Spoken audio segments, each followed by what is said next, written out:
गौरी पुत्र गणेश भगवान की जय।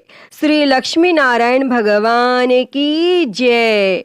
श्री शिवाय नमस्तुभ्यम। प्रिय भक्तजनों, आप सभी को शरद पूर्णिमा की ढेरों शुभकामनाएं। भक्तजनों, आश्विन मास के शुक्ल पक्ष की पूर्णिमा शरद पूर्णिमा के रूप में मनाई जाती है। शरद पूर्णिमा को कोजागिरी पूर्णिमा व्रत और रास पूर्णिमा भी कहा जाता है तथा कुछ क्षेत्रों में इस व्रत को कौमुदी व्रत भी कहा जाता है।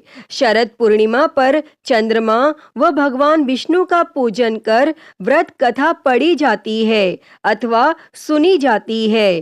धर्म ग्रंथों के अनुसार इस दिन चंद्र अपनी 16 कलाओं से परिपूर्ण होते हैं। तो प्रिय भक्तजनों, आज हम इस वीडियो में शरद पूर्णिमा की बड़ी ही दुर्लभ और पौराणिक कथा को सुनेंगे। तो आप सभी भक्तजन इस कथा को बड़ी ही श्रद्धा, ध्यान पूर्वक और प्रसन्न चित्त मन से पूरा अवश्य सुनिएगा। तो सभी प्रेम से बोलिए श्री लक्ष्मी नारायण भगवान की जय। श्री शंकर पार्वती भगवान की जय। पौराणिक कथा के अनुसार एक साहूकार को 2 पुत्रियां थीं। दोनों पुत्रियां पूर्णिमा का व्रत रखती थीं, लेकिन बड़ी पुत्री पूरा व्रत करती थी और छोटी पुत्री अधूरा व्रत करती थी। इसका परिणाम यह हुआ कि छोटी पुत्री की संतान पैदा होते ही मर जाती थी। उसने पंडितों से इसका कारण पूछा तो उन्होंने बताया कि तुम पूर्णिमा का अधूरा व्रत करती थी, जिसके कारण तुम्हारी संतान पैदा होते ही मर जाती है, और पूर्णिमा का पूरा व्रत विधि पूर्वक करने से तुम्हारी संतान जीवित रह सकती है। और तब उसने पंडितों की सलाह पर पूर्णिमा का पूरा व्रत विधि पूर्वक किया। बाद में उसे एक लड़का पैदा हुआ जो कुछ दिनों बाद ही फिर से मर गया। तब उसने लड़के को एक पाटे पर लेटाकर ऊपर से कपड़ा ढक दिया। फिर बड़ी बहन को बुलाकर लाई और बैठने के लिए वही पाटा दे दिया। और बड़ी बहन जब उस पर बैठने लगी तो उसका घाघरा बच्चे को छू गया और बच्चा घाघरा छूते ही रोने लगा। और इस पर बड़ी बहन पहले तो डर गई और फिर छोटी बहन पर क्रोधित होकर उसे डांटने लगी कि क्या तुम मुझ पर बच्चे की हत्या का दोष और कलंक लगाना चाहती हो? मेरे बैठने से यह बच्चा मर जाता तो? तब इस पर छोटी बहन ने उत्तर दिया, यह बच्चा मरा हुआ तो पहले से ही था। दीदी, तुम्हारे तप और स्पर्श के कारण तो यह जीवित हो गया है।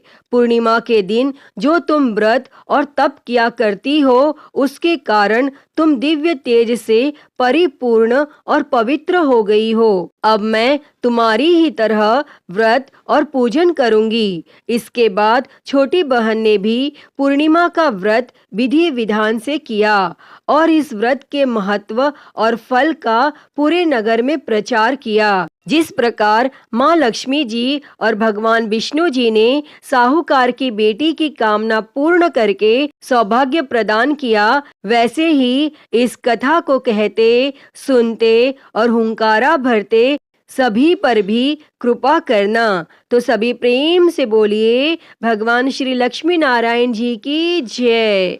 प्रिय भक्तजनों, आइए अब सुनते हैं सभी मनोकामनाओं को पूरी करने वाली अगली कथा।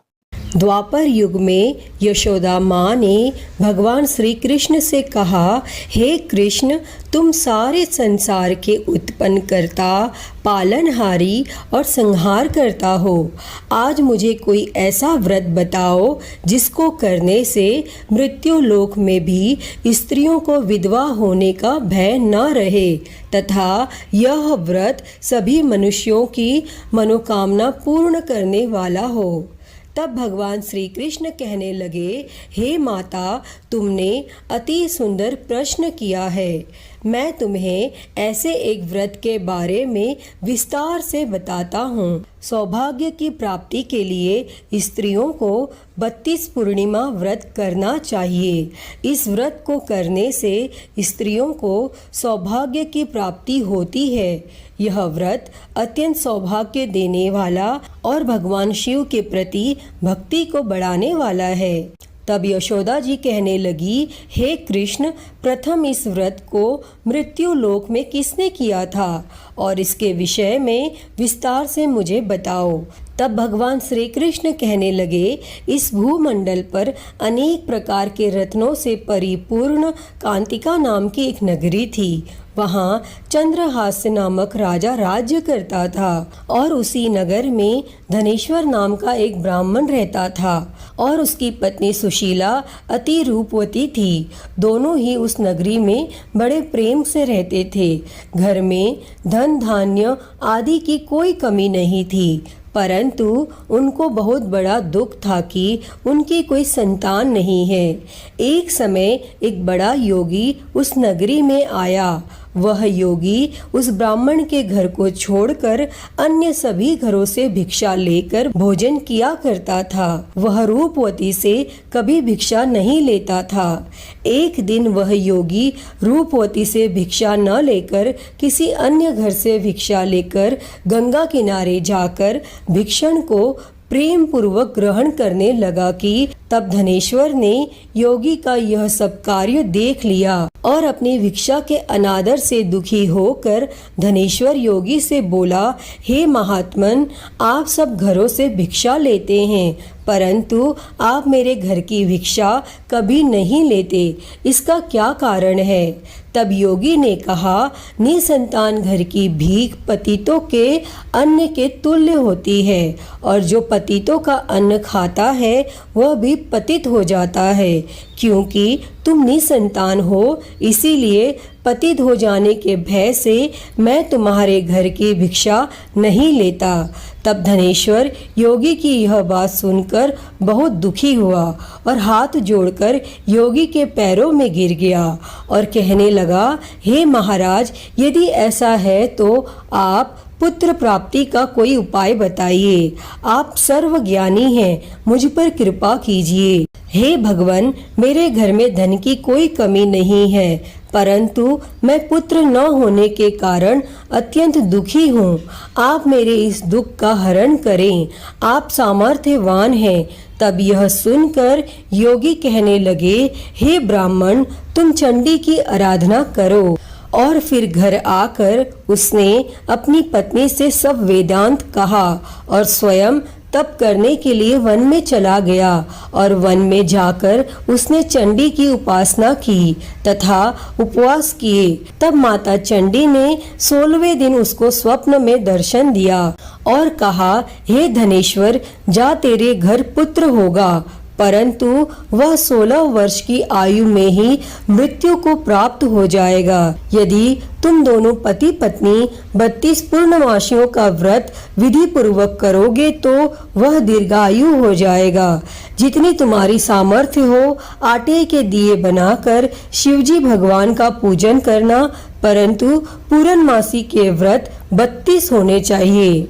और प्रातः काल होने पर इस स्थान के समीप तुम्हें एक आम का वृक्ष दिखाई देगा। उस पर चढ़कर तुम एक फल तोड़कर शीघ्र ही अपने घर चले जाना और अपनी पत्नी से सब वेदांत कहना। ऋतु स्नान के पश्चात वह स्वच्छ होकर श्री शंकर भगवान का ध्यान करके उस फल को खा लेगी। तब शंकर भगवान की कृपा से उसको गर्भ हो जाएगा। और फिर जब वह ब्राह्मण प्रातः काल उठा तो उसने एक स्थान के पास ही आम का वृक्ष देखा जिस पर एक अत्यंत सुंदर आम का फल लगा हुआ था। उस ब्राह्मण ने उस आम के वृक्ष पर चढ़कर फल को तोड़ने का प्रयत्न किया, परंतु वृक्ष पर कई बार प्रयत्न करने पर भी वह चढ़ नहीं पाया। तब उस ब्राह्मण को बहुत चिंता हुई और फिर वह विघ्न विनाशक श्री गणेश भगवान की वंदना करने लगा कि हे दयानिधे, अपने भक्तों के विघ्नों का नाश करके उनके मंगल कार्य को करने वाले, दुष्टों का नाश करने वाले, रिद्धि सिद्धि प्रदान करने वाले, आप मुझ पर कृपा करके इतना बल दें कि मैं अपने मनोरथ को पूरा कर सकूं। और फिर इस प्रकार गणेश जी की प्रार्थना करने पर उनकी कृपा से धनेश्वर वृक्ष पर चढ़ गया और उसने सुंदर आम के फल को तोड़ लिया। और धनेश्वर ने सोचा जो वरदान से फल मिला था वो यही है और कोई फल तो दिखाई नहीं दे रहा। तब उस धनेश्वर ब्राह्मण ने जल्दी से घर जाकर अपनी पत्नी को वह फल दे दिया और उसकी पत्नी ने अपने पति के कहे अनुसार उस फल को खा लिया और वह गर्भवती हो गई। और देवी जी की असीम कृपा से उसे एक अत्यंत सुंदर पुत्र उत्पन्न हुआ, जिसका नाम उन्होंने देवीदास रखा।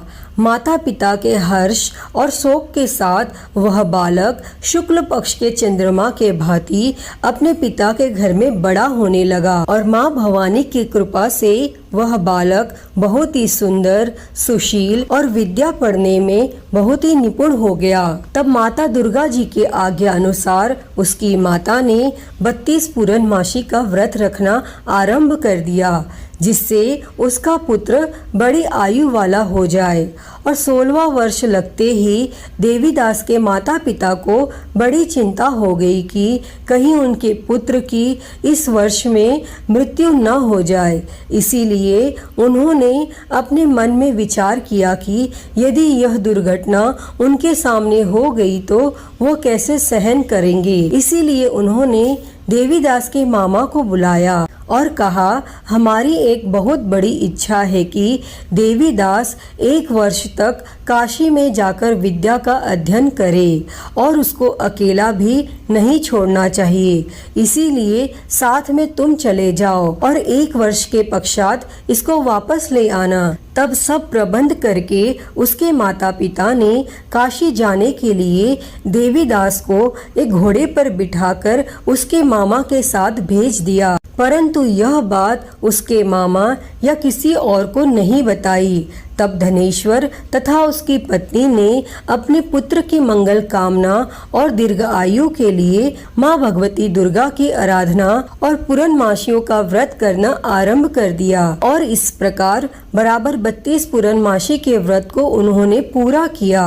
और कुछ समय पश्चात एक दिन वह मामा और भांजा मार्ग में रात बिताने के लिए किसी गांव में ठहरे हुए थे। और उस दिन उस गांव में एक ब्राह्मण की अत्यंत सुंदर, सुशील और गुणवंती कन्या का विवाह होने वाला था, जिसमें धर्मशाला के अंदर वर और उसकी बारात ठहरी हुई थी। और उसी धर्मशाला में देवीदास और उसके मामा भी ठहरे हुए थे।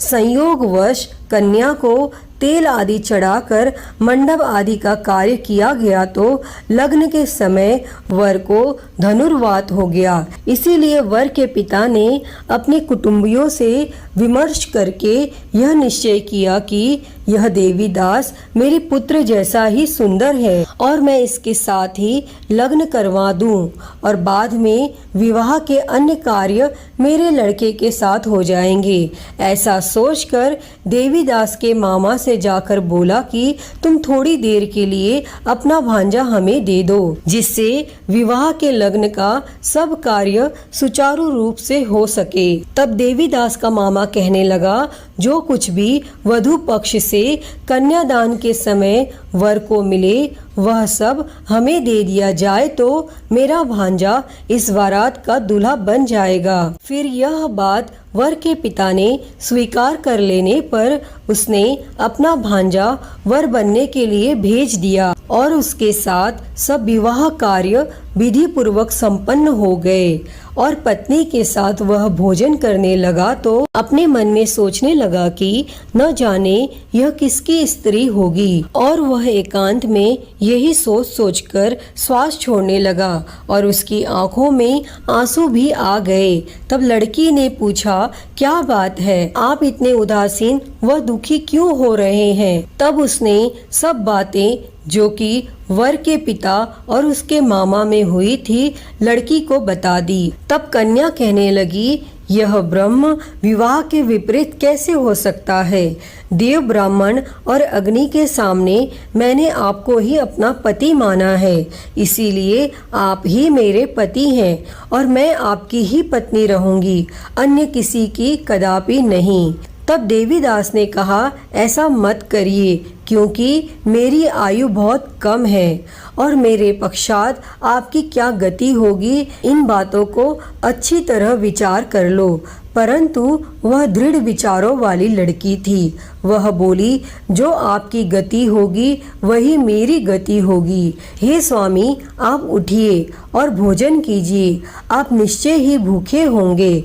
तब देवीदास और उसकी पत्नी ने भोजन किया तथा शेष रात्रि वह सोते रहे। और प्रातःकाल देवीदास ने अपनी पत्नी को 3 नगों से जड़ी हुई एक अंगूठी दी और एक रुमाल दिया और बोला, हे प्रिय, इसे लो और संकेत समझकर स्थिरचित हो जाओ।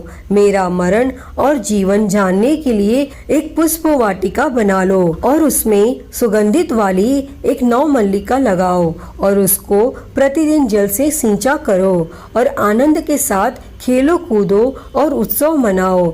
जिस समय और जिस दिन मेरा प्रणात होगा, यह फूल सूख जाएंगे और जब यह फिर से हरे हो जाए तो समझ लेना मैं जीवित हूँ। यह बात निश्चय करके समझ लेना, इसमें कोई भी संशय नहीं है। इतना कहकर देवीदास वहाँ से चला गया और प्रातः काल होते ही वहाँ पर बाजे बजने लगे। और जिस समय विवाह कार्य समाप्त करने के लिए वर तथा सब बाराती मंडप में आए तो कन्या ने वर को भली प्रकार से देखकर अपने पिता से कहा, यह मेरा पति नहीं है।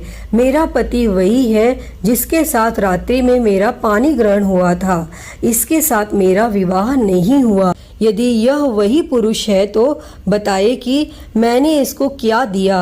और कन्यादान के समय जो आभूषण आदि दिए गए थे वह दिखाए तथा रात में क्या गुप्त बातें मैंने इनसे कही वह सब सुनाए।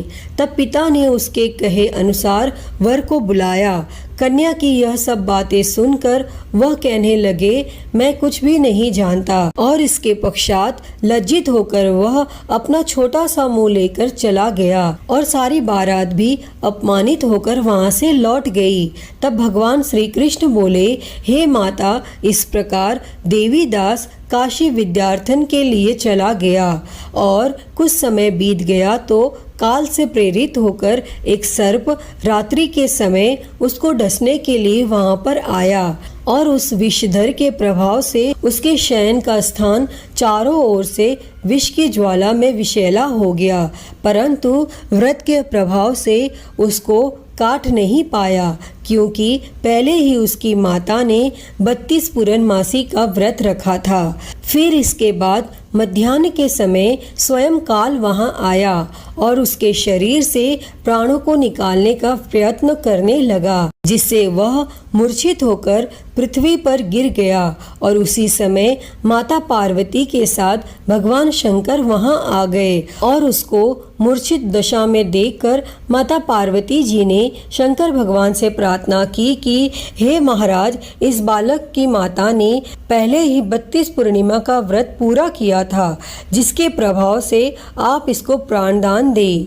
तब माँ भवानी के कहने पर भक्त वत्सल भगवान शिव जी ने उसको प्राण दान दे दिया और इस व्रत के प्रभाव से काल को भी पीछे हटना पड़ा और देवीदास स्वस्थ होकर बैठ गया। और उधर उसकी पत्नी उसके काल की प्रतीक्षा किया करती थी। जब उसने देखा उस पुष्प वाटिका में पुष्प कुछ भी नहीं रहे तो उसको अत्यंत आश्चर्य हुआ, लेकिन जब वह जैसे ही हरे भरे हो गए तो वह जान गई कि अब उसका पति ठीक ठाक है, वह जीवित हो गया है। यह देखकर वो बहुत ही प्रसन्न हो उठी और अपने पिता से कहने लगी, पिताजी, मेरे पति जीवित हैं, आप उनको ढूंढिए। और फिर जब 16वां वर्ष व्यतीत हो गया तो देवीदास भी अपने मामा के साथ काशी से चल दिया। इधर उसके ससुर उसको ढूंढने के लिए अपने घर से जाने ही वाले थे कि वह दोनों मामा भांजा वहां पर आ गए और उनको आया हुआ देखकर उनके ससुर को बहुत ही प्रसन्नता हुई और वह उन्हें अपने घर ले गए। उस समय नगर के निवासी भी वहां इकट्ठे हो गए और सबने निश्चय किया कि अवश्य ही इसी बालक के साथ कन्या का विवाह हुआ था। और उस बालक को कन्या ने जब देखा तो पहचान लिया कि यह तो वही है जो संकेत करके गया था। तब उपरांत सब कहने लगे, भला हुआ यह आ गया, और सब नगरवासियों ने आनंद मनाया। और फिर कुछ दिनों बाद देवीदास अपनी पत्नी और मामा के साथ अपने ससुर के घर से बहुत सारे उपहार लेकर अपने माता पिता के घर की तरफ प्रस्थान किया। और जब वह अपने गांव के निकट पहुंच गए तो कई लोगों ने उसे देखकर उसके माता पिता को पहले ही खबर दे दी कि तुम्हारा पुत्र देवीदास अपनी पत्नी और मामा के सहित आ रहा है। तब ऐसा समाचार सुनकर माता पिता को विश्वास नहीं हुआ, परंतु जब और लोगों ने भी यही बात आकर उन्हें बताई तो उनको बड़ा आश्चर्य हुआ।